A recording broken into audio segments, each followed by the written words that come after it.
Yes, okay, so now we do have a presentation from Stephen Bader, who's the Executive Director from the East Bay Economic Development Alliance, also known as East Bay EDA. So let's welcome Stephen Bader, please. And as Gerbach's mentioned, he's also a board member for CalEd, too, so glad you can make it, Stephen. Thank you, George. Slides up for you. Yeah, thank you. All right, good morning, everyone.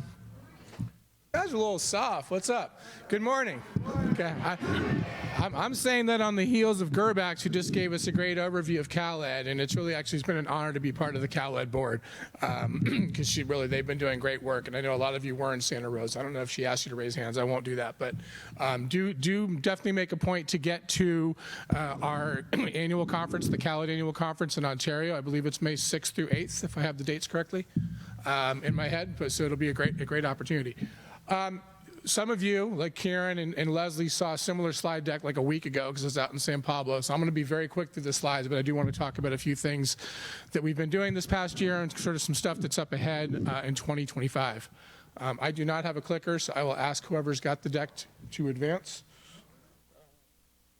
So most of you already know about East Bay EDA. You can read well, but we are a regional economic development organization focused throughout the whole East Bay and do a lot of different things to help support economic development really throughout our region. And we're happy also to share this deck with any of you. I know some of you are taking pictures.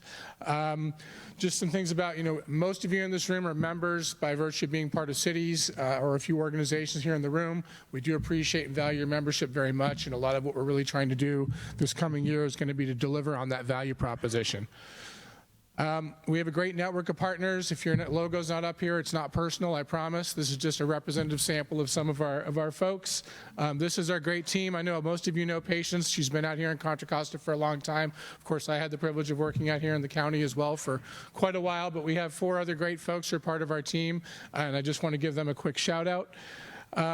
Things that we do, I think this is an important place just to stop quickly, partly to both sort of reflect on some things that happened this past year and things that are on deck coming up.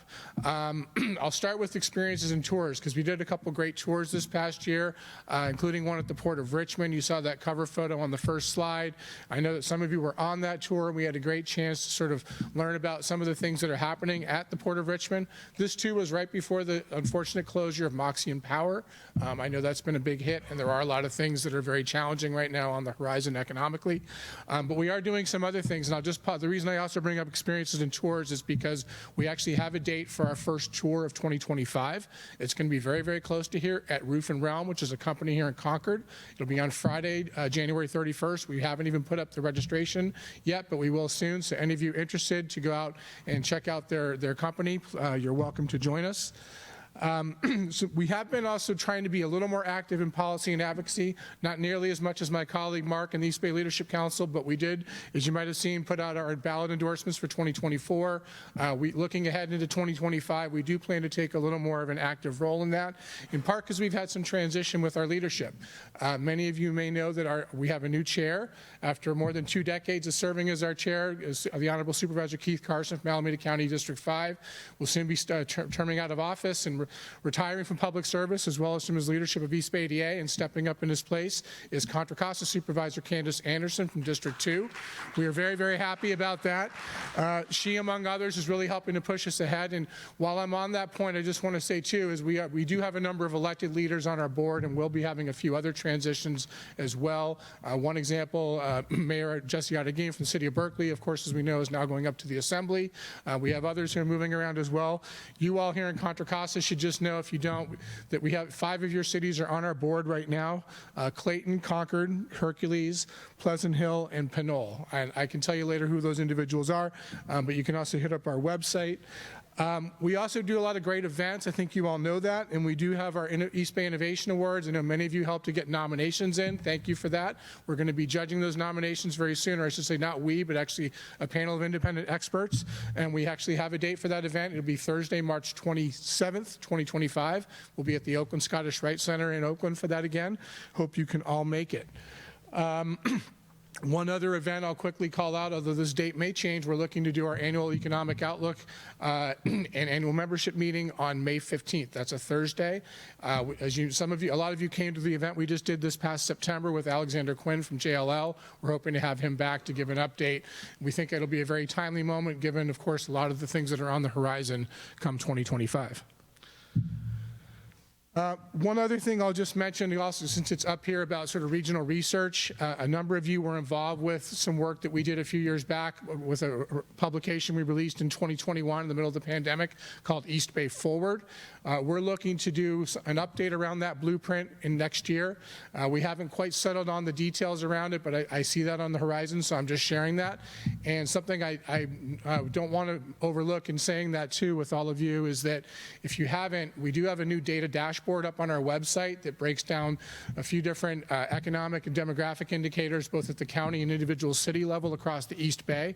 So if you haven't gone to our website lately, eastbayeda.org, there should be, I think, still at the top of the site, a masthead across the top, which is linking directly to the data dashboard, or you can find it otherwise. But for those of you who are looking for kind of just some quick data, some quick statistics on the East Bay and on your individual cities, it's a great place to go, and part of where we're looking to also take some additional data analysis and research.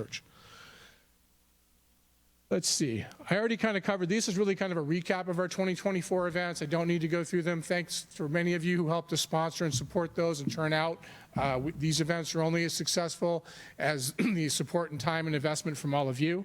So we hope that you'll come out and join us for what we hope will be an equally interesting and compelling group of 2025 activities. And here are some more pictures. I know Patience wanted to make sure I covered all the things that we did in Contra Costa. We did, of course, have our Innovation Healthcare event this past May at John Muir Health in Concord. I mentioned the Port of Richmond tour already and other events that we'll be replicating looking ahead. I mentioned the economic outlook. So again, some of you are here. You may find yourself in one or two of these pictures if you look carefully. We'll send out the deck later. What I want to do, though, for a minute is just talk about what's ahead in 2025. And we actually put this map together because myself and Jackie Funasaki from our team went to Washington, D.C. this past spring to the Select USA Summit put on by the U.S. Department of Commerce. And it's amazing, actually. I mean, many of you know this, but if you didn't, a quick reminder is once you leave the Bay Area in California, it's amazing how few people really know where the East Bay actually is. So as basic as this map seems, it's actually very, very powerful and led to a number of very fascinating conversations in talking to people who are thinking about they want to invest or bring their company or find partners in Silicon Valley or in San Francisco, not realizing that we are pretty much right in the same region and in some cases might have a more compelling value proposition. And just a quick aside too, I will be a little snarky about this because there were no San Francisco and sort of Peninsula and sort of Silicon Valley centric representatives. It gave us a great chance to elevate and lift up the East Bay. So we're going to hopefully continue to do that.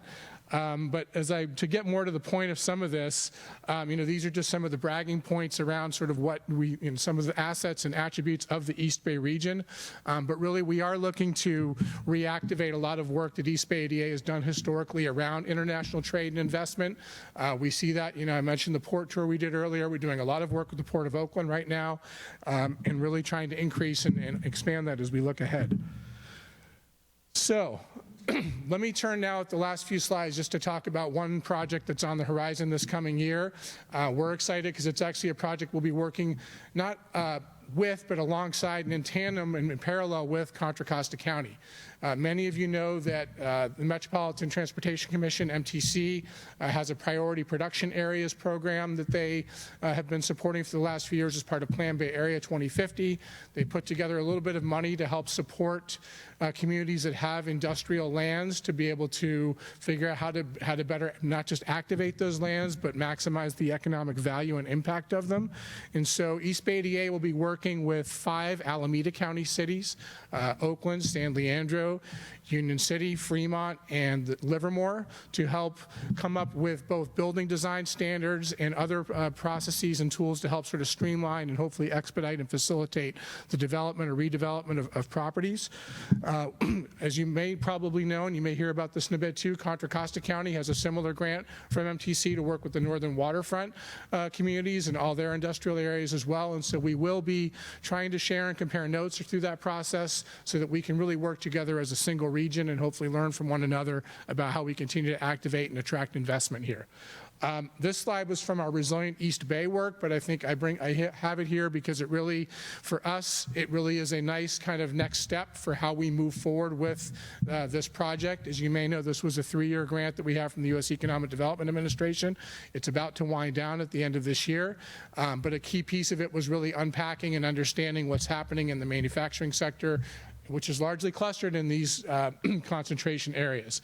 A few data points too, and this is up on our website, so I don't need to waste a lot of time with it, but we intentionally, this project started in 2021. There's been a lot of growth in some of these key sectors. We know right now it's been tapering off a little bit, and there's a lot of uncertainty on the horizon, but we think that the cumulative work that we've been doing over the last couple of years, the networks we've been building, the partnerships with our cities and with all of you have really been very helpful to moving this along. And we did do some very granular analysis as a part of this. Where are new industrial buildings being built? What are some of the needs? Gerbeck's mentioned AB 98, which has been a big issue. I know for some jurisdictions, probably played out in a more substantial way in Southern California than up here. But the truth is one of the things we learned in this analysis is that as much as there may be sort of this anti-warehousing mentality, a lot of these buildings actually have a lot of very flexible uses. And so we think it's very, very important to not lose sight of that as we're trying to educate our elected leaders and others around how do we help maximize the value of these parcels. Again, this is just more information that we've sort of taken up around this. You just heard me sort of talk about that, and I think I may be close to done. My last point that I'll just leave here is when we think about kind of, this was actually a slide we came up with our East Bay Forward blueprint, but I personally feel like it's actually a guiding principle for how we continue to move forward. As we know, there's a lot of things on the horizon now that we can are pretty hard to predict in terms of what's happening at the federal level, how things are going to then cascade down to the state and to local governments. I know all of us are sort of dealing with that right now. We still think these guiding principles that we came up with as part of East Bay Forward during the pandemic, as part of our strategic advisory group that kind of came up with these ideas, we think these things are really, really important. And we think that they're going to be fundamental to how we continue to work together as we look into next year and beyond. So I'm going to stop there, say thank you, and see if there's any questions.